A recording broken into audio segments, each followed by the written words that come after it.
At ito pala yung UI ng head unit reloader para magamit natin wirelessly sa head unit ng BRV.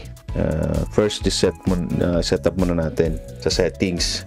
So dito wala na muna ako gagalawin, pupunta lang kayo sa settings.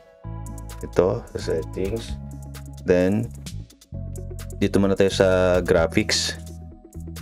Sa graphics, pixel density by default sa Honda BRV is siguro nasa 180 or 200, pero palitan nyo na lang siguro ng mga 120 sa Honda BRV. Ayun.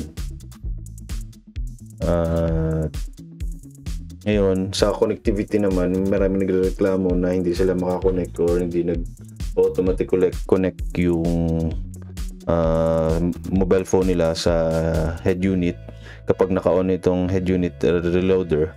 So, punta lang kayo sa connectivity, then Wi-Fi connection, at piliin nyo lang yung manually connect to Android Auto head unit. So far, yan yung pinaka-consistent na Wi-Fi connection mode. Yan lang. So after nyan, reload nyo lang itong head unit reloaded, press nyo lang yung exit, tapos restart nyo lang ulit.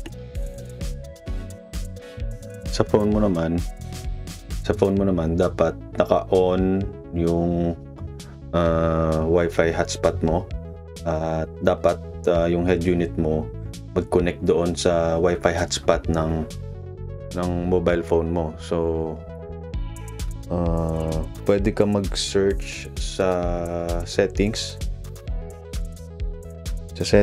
kaso dito is Android 82, hindi niya makita yung settings ng Android Auto. Disable kasi ng Google yun for safety reasons siguro. So gumawa tayo ng shortcut para hindi na rin kayo pumunta sa settings at hanapin yung Android Auto. So ito yung shortcut na yon.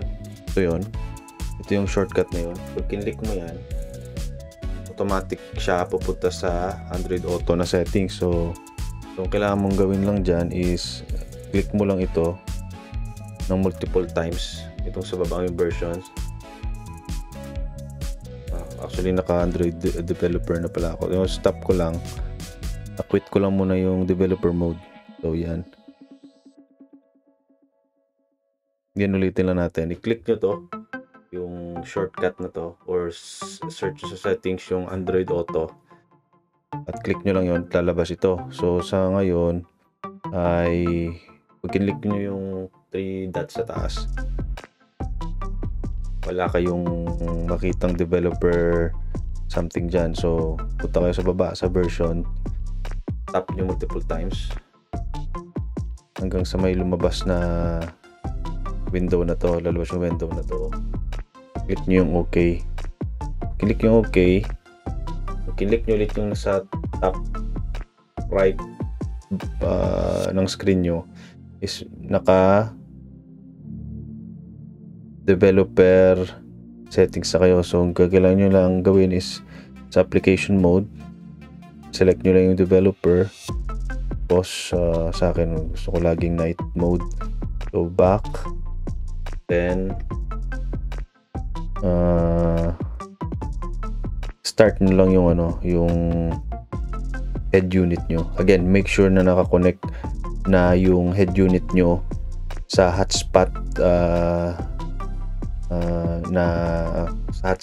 from your phone, kaya para mag-communicate silang dalawa. So yun lang, start mo lang yan at i-open nyo lang yung head unit reloader sa head unit reloaded ba o reloader? Reloaded, ano ba to? Let's check. Head unit reloaded, yun, head unit reloaded. Your mobile phone, then open head unit reloaded, and as you can see, it automatically opens your Google Maps. And I already have other apps installed.